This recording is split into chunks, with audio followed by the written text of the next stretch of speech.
Kay sarap talagang pagmasdan at makita ang mga bata na naglalaro sa tuwing may birthday-han. Ito yung mga bagay na hindi ko naranasan at hindi namin naranasan na aming magkakapatid na apat. Kasi galing kaya kami sa isla. Subali, kapag birthday namin, halos hindi nga namin alam na birthday namin. Walang handa, walang ganap na kasiyahan, walang ganap na kainan. Subalit tinutulog na lang namin ang aming mga kaarawan noon. Pero tingnan nyo, ang mga kabataan ngayon, mga bagong tubo, mga bagong generation ng kabataan at mga bata, nasusunod lahat ng mga gusto nila. Ibang iba noon kaysa ngayon. Lahat ng hiling ng bata ngayon sa mga magulang halos nasusunod. Kasi may mga magulang at mga nanay tatay na ayaw nila makita yung anak nila na naiinggit sa iba, na mayroon yung ibang bata tapos yung mga anak nila wala. Ganon na ang mindset ng mga magulang ngayon.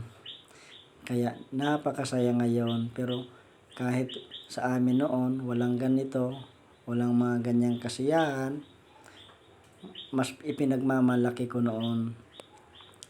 Kasi walang gastos yung mga magulang, nakatitipid sila, hindi sila napapagod sa tuwing karawan namin. Pero ngayon, halos lahat ng mga hiling ng mga bata nabibigay ng mga magulang.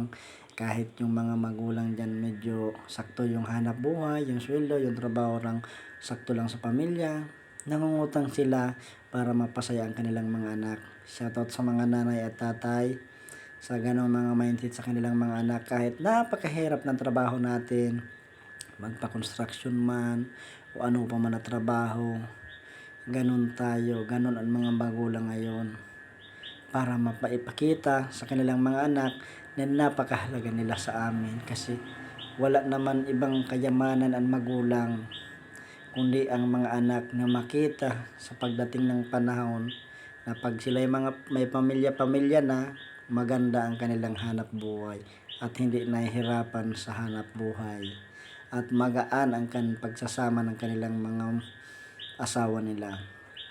Yan, salamat nga pala dito sa dalawang clown, yung batchmate ko si Billy at saka si Kayong Bert na taga San Roque man.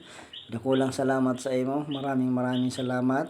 At sa lahat ng mga dumalo, sa mga kabataan, sa mga nanay, maraming salamat, lalong lalo na sa mga ninong ninang na nagbigay sa kanilang minang anak. Maraming salamat.